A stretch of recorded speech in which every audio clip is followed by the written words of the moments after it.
Hello everybody, welcome back to Mr. Davis Reads. We're carrying on with A Boy Called Christmas. And if you remember yesterday, we got up to the part where Nicholas had been taken to Elfhelm to the village hall. It was the 23rd of December and the elves were having their Christmas party. So if you're sitting comfortably, I'll begin. Chapter 14, The Mystery of Little Kip. If you were an 11-year-old boy of sufficient height like Nicholas, you would have to duck to get into the Elfhelm village hall door. But once he was inside, Nicholas was overwhelmed by what he saw. There were 7 extremely long wooden tables around which were seated elves, hundreds of elves. There were small elves and slightly less small elves. There were child elves and grown-up elves, thin ones, fat ones, and somewhere in between ones. He had always imagined that seeing the elves would be the happiest thing in the world, but the atmosphere was very miserable. The elves were divided according to the colour of their tunic. "I'm a green tunic," said Father Topo, "so that means we sit at the top table. The green tunics are members of the Elf Council. The blue tunics are the elves who have specialisms like toy making or sleigh craft or gingerbread making. And the brown tunics are elves with no specialism. It didn't used to be like this. Before Father Vodal, we all sat together. That was what being an elf meant, togetherness." "Who is Father Vodal?" "Shh, not so loud. He'll hear you." When Nicholas had imagined an elf Christmas, he had always thought there would be singing and there would be lots of sweet things to eat. And there were sweet things to eat. The whole place smelt of cinnamon and gingerbread, though the elves didn't seem to be enjoying the food much. There was also singing, but the elves were singing it in the most miserable voices imaginable, despite the happy lyrics. "Our problems, well, they come and go. They fall and melt just like the snow. But so long as we can smile and sing, problems, they won't mean a thing.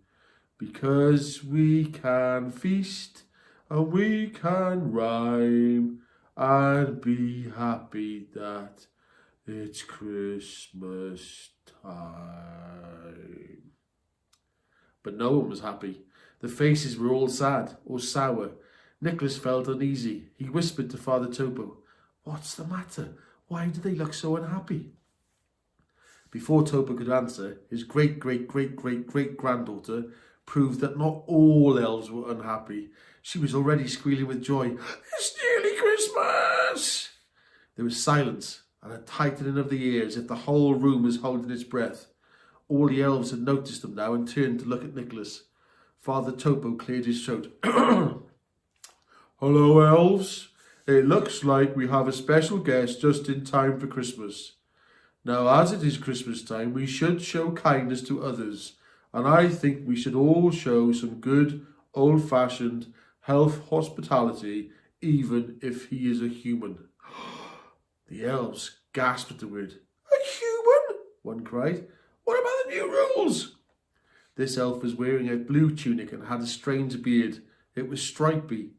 He was pointing to a poster torn from the Daily Snow paper that was pinned to the wall. It said, "The new rules for elves," and then gave a list. Nicholas forced himself to smile and wave, but there was an awkward silence, and only one small elf child waved back. Some of the old elves tutted and grumbled to themselves. It made no sense. Weren't elves meant to be happy and friendly? Every time Nicholas had pictured an elf, he had pictured a happy creature, smiling, dancing, toy making and offering gifts of gingerbread. That was certainly what his father had told him. But maybe the stories weren't correct. These elves just turned and said nothing and gave very long glares. He had never considered glaring was such an important part of being an elf.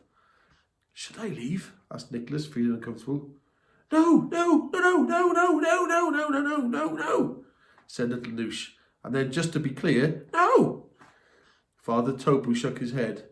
"There's no need for that. You can sit down with us. We'll find some seats at the top table."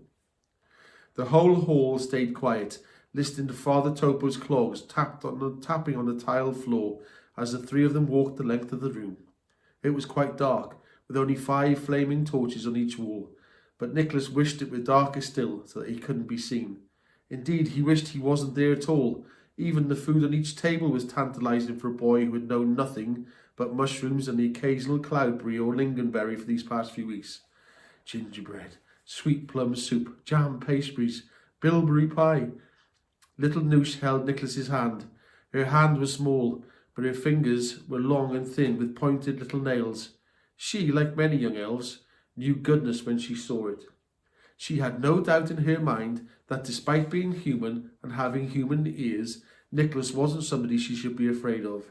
She led him to a seat. Half the elves at the table left in horror as they saw him approach, which meant there were now a lot of empty seats for him to choose from. He sat in the one right next to little Noosh, and as he did, the sight of so much delicious food made him momentarily forget all those elf eyes watching him, and he picked up a bowl of plum soup from the middle of the table and drank it in one go. Then he stuffed 4 jam pastries into his mouth and had made a start on a slab of gingerbread before he noticed an elf woman opposite tutting at him. The elf woman had bright blonde hair in 2 plaits that stuck out the side of her head horizontally in perfect straight lines. "We don't want your kind here," she hissed. "Not after last time." "But he's nice," said little Noosh. "He wears a red hat. No one wears a red hat that can be a bad person. Red is the colour of life and love and sunsets." "Last time," said Nicholas. "Leave him alone, Mother Riri," said Father Topo. "He means no harm." "Harm? Harm? Harm? Of course he means harm. You ask little Kip if he means no harm. He's human. Humans are all harm." Another elf, solemn-faced at another table, piped up, "Father Vodal won't be happy." Father Topo considered. "That might be true, Father Doran, but we are good elves." He sighed. Nicholas was confused. "Who is little Kip?" said Nicholas, remembering the headline in the Daily Snow. And as he said the words little Kip, the other elves at the table stopped eating. "It's probably best not to say anything," shushed Father Topo.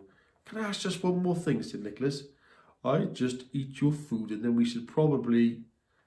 Before Father Topo could finish his sentence, another elf walked towards the table.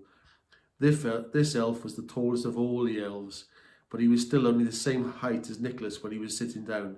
He had a long pointed nose and a black beard that stretched almost to his knees, covering his tunic, and had a kind of screwed up, unpleasant face of someone heading into a permanently strong, icy wind. He was holding a black wooden staff. All those elves that were seated around the table looked away, or bowed their heads, or nervously played with their food. "No more singing," he said to the whole. "Singing leads to merriment, and merriment leads to foolishness. I have told you. And this," he said, pointing at Nicholas, "is why." Nicholas stopped eating too and met the stare of this scowling, black-bearded elf. His heart began to gallop, and a cold sense of dread fell over him. Chapter 15. An Unpleasant Encounter. "Oh, Father Vodal," said Father Topo, "what a wonderful Christmas party. It is very good that you, as the leader of the Elf Council, have made it so." "Never mind Christmas," interrupted Father Vodal. The hall fell into total silence, and then Father Vodal spoke again with quiet menace. "Father Topo, I need to speak with you and the human. In the council room now."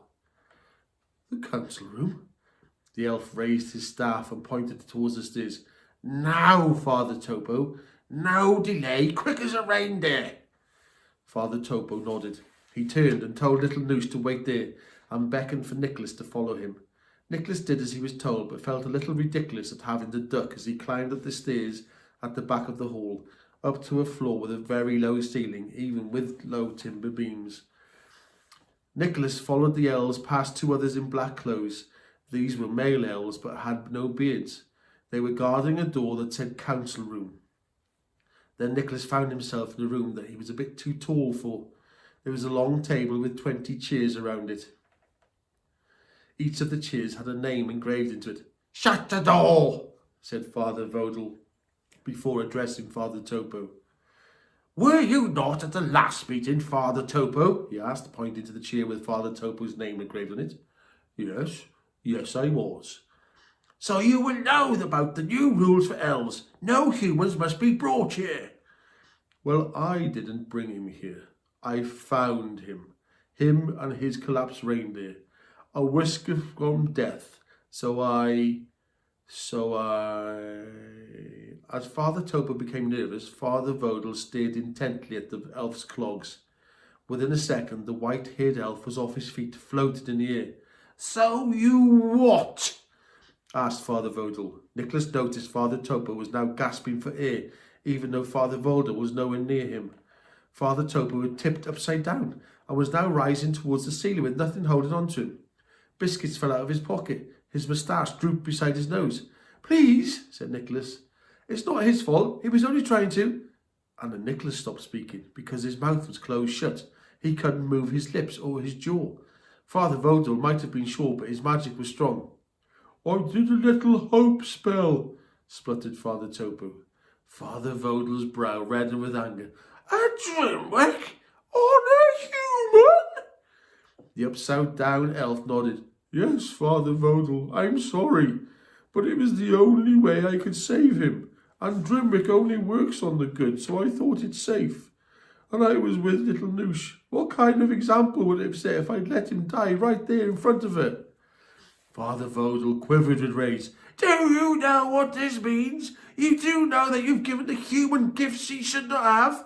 I take it you've told little Noosh what happened to little Kip.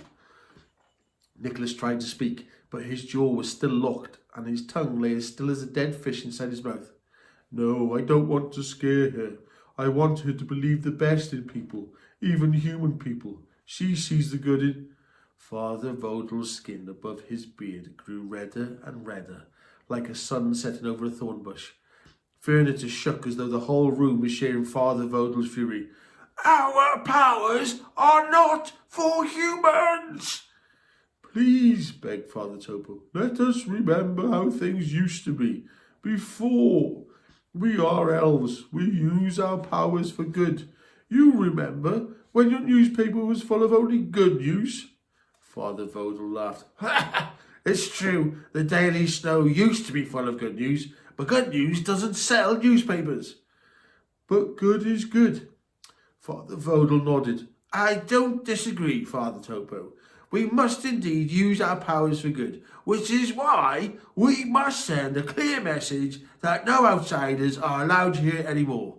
We must have strength of purpose and unity. It's lucky for our community that nobody here has a stronger will than the holder of the staff, which is me. I was elected in a democratic fashion to rule over them as I see fit. Father Topo, still struggling in the air, gasped. In fairness, Father Vodal, it did help that you owned the Daily Snow and had the newspaper to support your election. Get out, said Father Vodal. As though by force of will, Father Vodal threw poor old Father Topo right out of the window. Nicholas heard a splash and ran to see the elf had landed in the lake outside the building. He tried to shout to see if his new friend was okay, but his mouth was still firmly locked. Now, human, tell me why you came here, said Father Vodal. Nicholas turned back towards the furious black-bearded elf. He felt his jaw warm and soften and unlock. His tongue came back to life again. I wanted to go to the far north. I wanted to find... What? Father Vodal put a hand in his pocket and pulled out a mouse. This mouse? Mika looked at Nicholas, terrified. Mika, are you okay? Don't worry. Mice are welcome here. Mice have never done us any harm.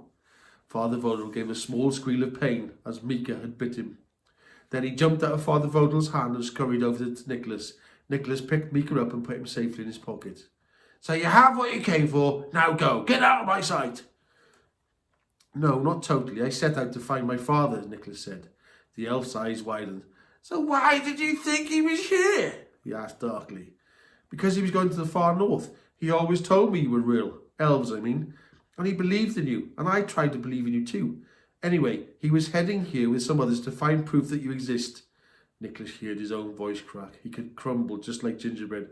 But I don't know if he ever made it here. The elf stroked his beard. Yeah, interesting. His voice was softer now. He broke off a corner of the roof of a gingerbread house that was in the middle of the table and ate a bit of it. He came closer. He even gave a curious smile. Describe your father. What did he look like? He's tall, nearly twice as tall as me, and he's strong because he's a woodcutter. And he has colourful clothes that are a bit tatty, and a sleigh and an axe, and Father Vodel's eyes widened. Tell me, out of curiosity, how many fingers does your father have? 9.5, answered Nicholas. Father Vodel smiled. Have you seen him? Is he still alive? Asked Nicholas desperately. Father Vodel raised a hand holding a staff. Nicholas saw the table rise off the ground along with the chairs, only to slam down and break through the floor, falling into the dining hall below, where the elves were still eating their Christmas feast. The table and chair narrowly missed hitting anyone and smashed onto the floor below. The elves all gasped and could see Nicholas and Father Vodel, who was now raising his voice for all to hear, still standing in the council room. So let me get this straight. Your father is Joel the woodcutter? Nicholas had nothing but the truth. Yes. The elves downstairs gasped again, only louder, and all started to, his father's Joel the woodcutter, his father's Joel the woodcutter, his father's Joel the woodcutter. For a moment, Nicholas forgot whatever trouble he might be in. My father made it here. He actually made it to the far north, to Elfhelm. Did you meet him? Is he still here? Father Vodel walked round the hole he had made in the floor and came close enough for Nicholas to smell the licorice on his breath and to see a long, thin scar beneath his beard. Oh, he came here all right. He was one of them. What do you mean, one of them? What did you do to him? Father Vodel inhaled deeply. He closed his eyes. His forehead bubbled and rippled like water in the wind. And then he did one of his favourite things. He did a big speech. And this is how it went. Oh, I did something, he said. I trusted him. That was my greatest mistake as a leader of the Elf Council. I listened to the goodwill of the elves who live here, but I kind of knew all along that goodwill is just another name for weakness. And goodwill comes from happiness. So I've tried very hard these last few weeks to increase unhappiness. Unhappiness is severely underrated, especially with elves. For 1,000 years, elves have been happy and joyful. They made gifts to visitors who never came here. They even built a welcome tower. What fools they've been! And every Tuesday, whoever was leader of the council would sit down and talk about welcoming strategies. There was no one to welcome! He paused for a moment, pointed to one of the several elf portraits on the wall, a painting with an elf with a large golden bun of hair on top of her head and a very large and kind smile. Mother Ivy, he said, she was the leader of the Elf Council before me. She'd been leader for 107 years. Her slogan was, joy and goodwill for all. It disgusted me, and not just me. Increasingly over the years, elves began to realise it was wrong to live for other people. So I put myself forward for election. Elves for elves. That was my motto. And I got in, easy peasy. Mother Ivy wished me well, of course, and gave me a fruitcake and made me some fleece stockings. I gave her a role as Forest Troll Peace Envoy, and they ate her within a week. They ate all of her except her left foot because of some pretty bad bunions. With hindsight, I think she's probably the wrong person for the job. A bit too friendly. He sighed a long sigh as he gazed up the portrait. Poor Mother Ivy. But the trouble is, she didn't understand that other creatures are not like us. You see, in their hearts, elves know that they are the best of all species. They just needed to stand up and someone tell them. But I couldn't go the whole hog, not until little Kip was kidnapped. After that, I changed things, and changed them quickly. I instantly tried to make elves' lives more miserable, for their own good.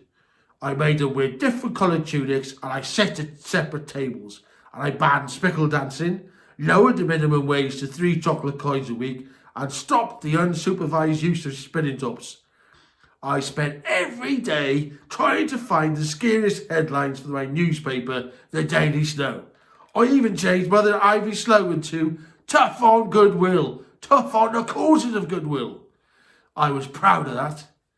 He glared at Nicholas as his smile curled like a cat's tail.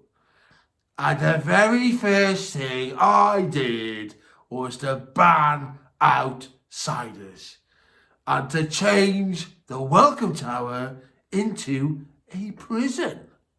Guards, he shouted, take the human to the tower! And that's all for tonight. Hope to see you tomorrow. Bye all.